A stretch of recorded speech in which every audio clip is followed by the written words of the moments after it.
We're going to look at Iran's first direct attack on Israel.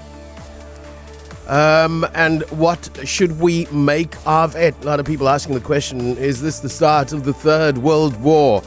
Well, Zeenat Adam will take us through considerations related to Iran's response, of course. Israel bombing the Iranian embassy in Damascus, Syria, and 6 people killed in that particular attack. And this is the response.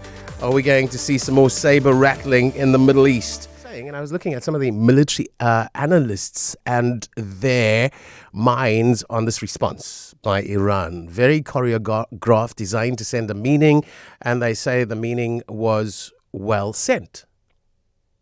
It was quite a symphony that we witnessed, and I think that it was very well planned from a military perspective on the Iranian side. Very much in line with what they sought to achieve, and that was to give an indication that they would not allow Israel to attack their consulate without there being a measured response. And a measured response is certainly what we witnessed. We saw 2 weeks of restraint on the part of Iran, trying to negotiate through back channels with the United States and Oman, advising Israel to tone down its rhetoric and its attacks in Gaza. But that seemed to have failed, and Iran was under pressure from its own populace to show some kind of a response, especially since the attacks by Israel on the 1st of April was on their diplomatic mission in Damascus, and that is an open act of war. So under Article 51 is what Iran quoted from the UN Charter as self-defense. But as you've said, militarily, it was quite an interesting choreographed maneuver, beginning initially with the drones that were slow in coming and allowing for a response from Israel. And then gradually escalating to the 9 ballistic missiles that actually entered into the Nevatim and Ramon bases. Yes.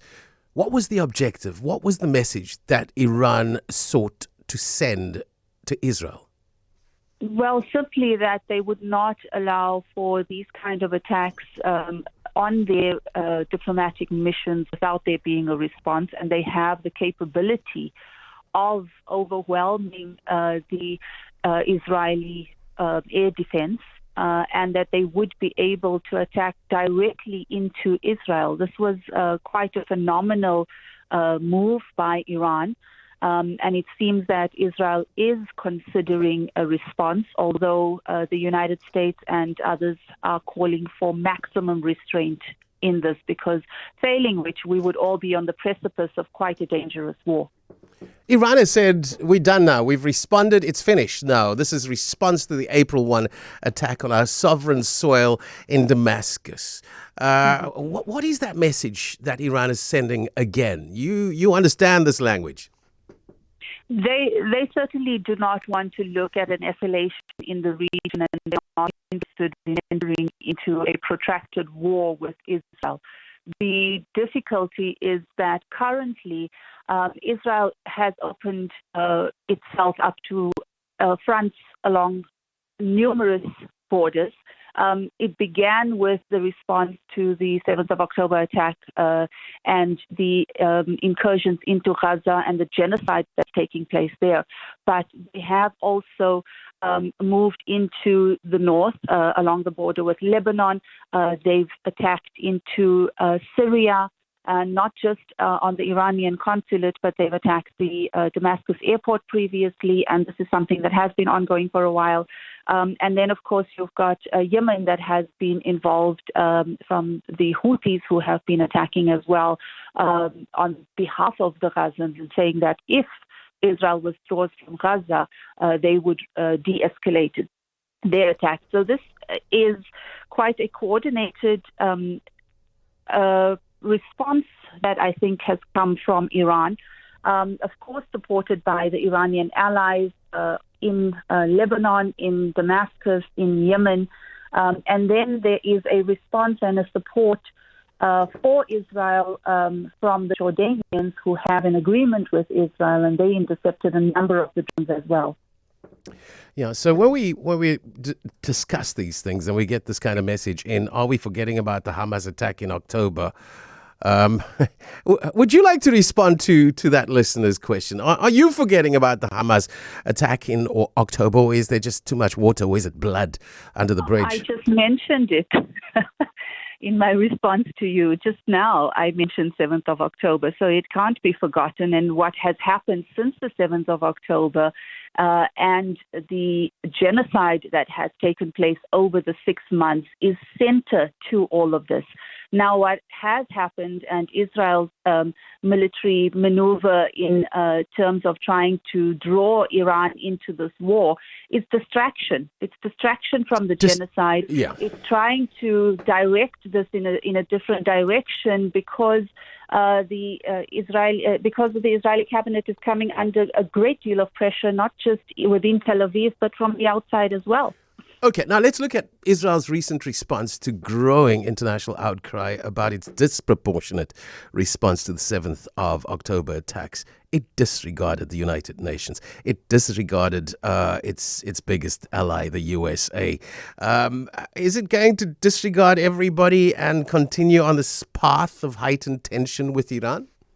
It's isolationary for them to continue on this trajectory, and it's going to be quite dangerous. But it is also a means by Netanyahu for his own political survival. And very often, when a politician like this is pushed into a corner, they resort to some of the worst decision-making, and very often that is on a military trajectory that becomes quite dangerous. So I think we need to be very watchful of this.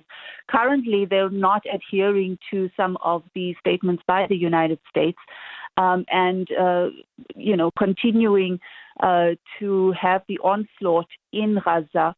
Yesterday, the response in Gaza to some of the people trying to move north back to their homes was an opening of fire. And so the genocide continues, and the rest of the world, while making statements at the United Nations and while we have gone to the ICJ, it has not made much of an impact on Israel. And after the attacks by Iran, the retaliatory attacks by Iran, we had the G7 and other Western countries make very firm statements against the Iranians. And yet, when Israel was escalating the situation with the attack on the consulate, we couldn't even come to an agreement at the United Nations Security Council to condemn that attack. So there is a hypocrisy that's being played out in the global order.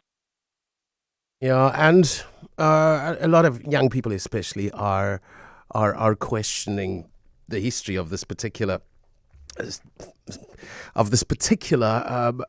thing that's been happening far too often in the Middle East, and they won't have any of it. However, I think, Zeenat, just to end off, my inbox is again full of people that are very supportive of Israel, and it's interesting that we are not moving to some kind of middle ground. Any closing comment? Well, Israel has dug its heels in on the ceasefire negotiations, and I think that's something that your listeners who are so vehement in terms of supporting the Israelis need to come to terms with, that there have been several offers and mediation attempts for the last 6 months, and Israel has been completely against the idea of a hostage negotiation. So these are things that really need to be put on the table. People need to be aware of where these sticking points are and how these need to be ironed out in order to move towards de-escalation and prevent us from being on the precipice of the Third World War. Zeenat Adam, former diplomat and an independent international relations strategist, bringing her mind to bear, of course, interesting developments between Iran and Israel over the weekend. The very first time that Iran has actually attacked Israel directly, not involving proxies necessarily in that particular part of the world.